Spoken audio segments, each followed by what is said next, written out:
Hey guys, आज हम एक क्विक रिवीजन करेंगे indecent representation of women prohibition act 1986 का। ये अभी राजस्थान जुडिशरी जो 29 नवंबर को होने जा रही है, उसका ये एक पार्ट है, सिलेबस के पार्ट है।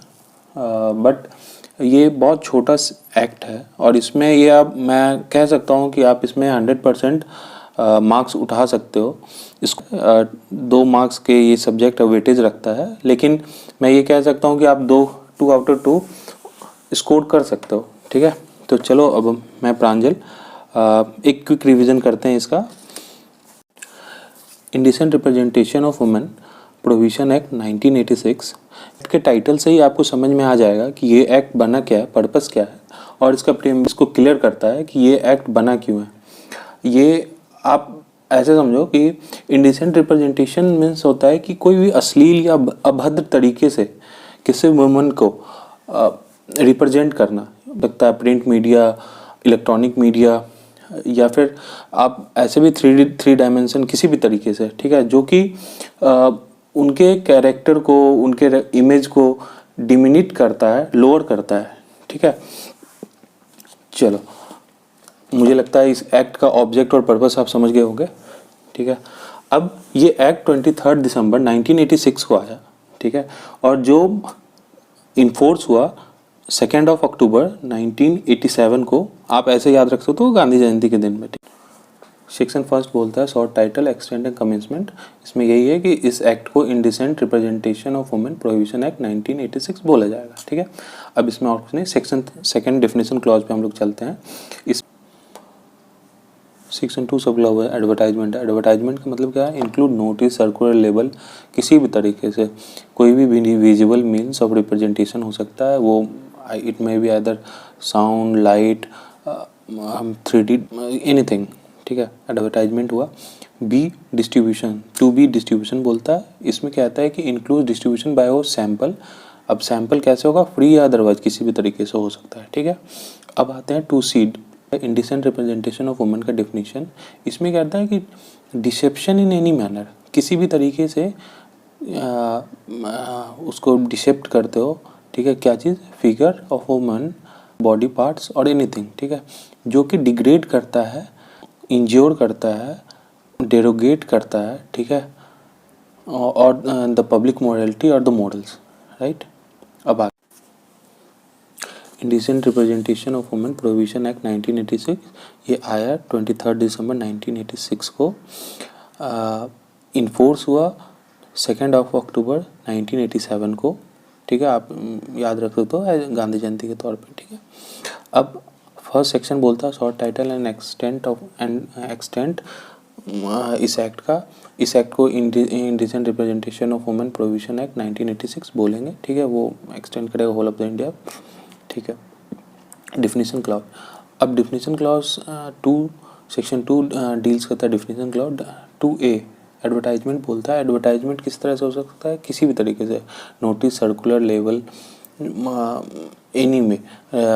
वो इंक्लूड करता है विजुअल रिप्रेजेंटेशन को भी, लाइक किसी लाइट के द्वारा, लाइट साउंड इफेक्ट हम लोग जानते हैं ना, gas, smoke, 3D, any type. Right, उसके बाद फिर 2B में होता है डिस्ट्रीब्यूशन। डिस्ट्रीब्यूशन कैसे, क्या है ये?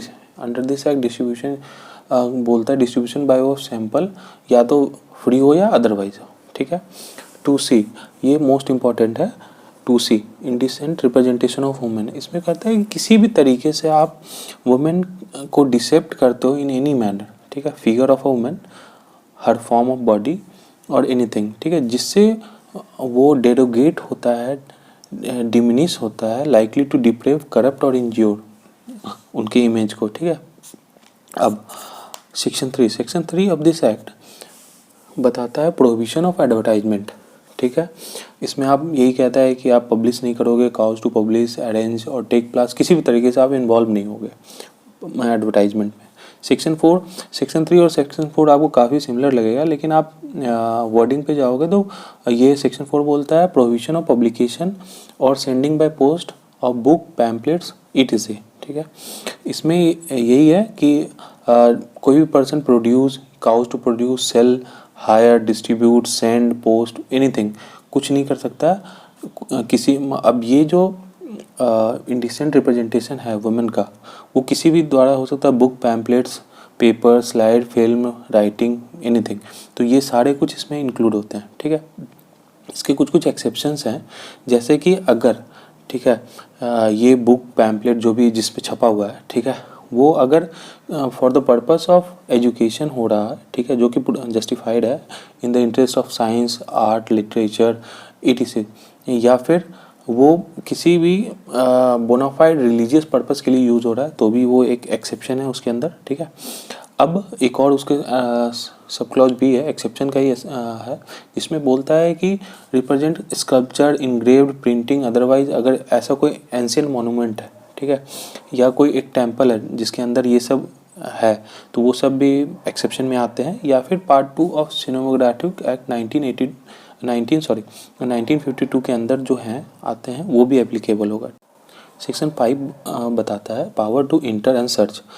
अब ये इंडिसेंट रिप्रेजेंटेशन से रिलेटेड जो भी मटेरियल है, कोई प्रोडक्शन हुआ है, प्रिंट हुआ है, सर्कुलेट हो रहा है, ठीक है, उसको रोकने के लिए इस एक्ट में ही प्रोविज़न दिया गया power to enter and search. इसमें एक गजटेड ऑफिसर होगा जो कि स्टेट गवर्नमेंट के द्वारा अपॉइंट होता है, उसके पास पावर होता है इंटर करने का, इंटर किसी भी प्रीमाइसेस में इंटर कर सकता है, सर्च कर सकता है रीजनेबल टाइम में, ठीक है, अगर उससे कुछ मिलता है तो सीज कर सकता है, any advertisement, pamphlets, book, anything. And उसके साथ साथ सब क्लॉज सी में ये भी बताया है कि examine any record, registered document, कुछ भी वहाँ जो मिलता है उसे, वो सारा कुछ वो देख सकता है, प्रोवाइडेड नो एंट्री वो नहीं कर सकता है कोई भी एक प्राइवेट डिविलिंग हाउस में विदाउट वारंट, ठीक है, राइट।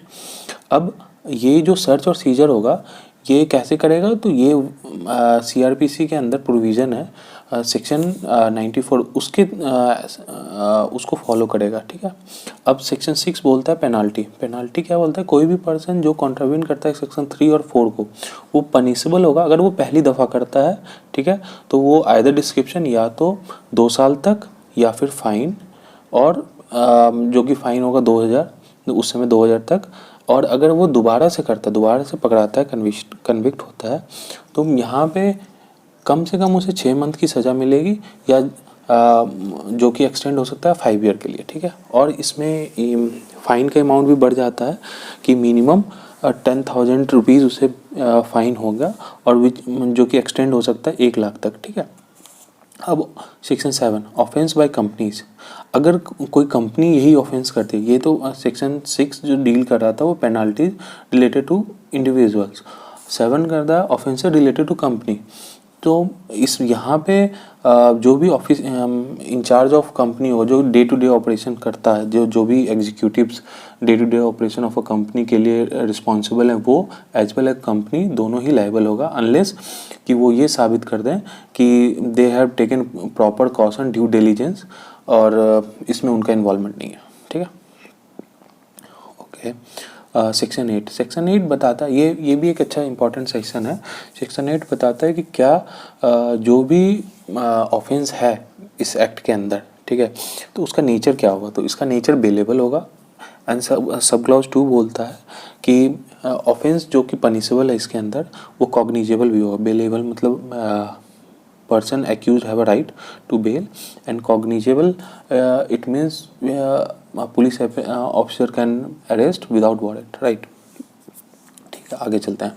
सेक्शन 9 क्या आता है कि कोई भी पर्सन जो कि अपॉइंटेड बाय स्टेट गवर्नमेंट है, सेंट्रल गवर्नमेंट है, ठीक है, अगर वो गुड फेथ में कर रहा है, ठीक है, गुड इंटेंट के साथ कर रहा है, तो वो लाइबल नहीं होगा।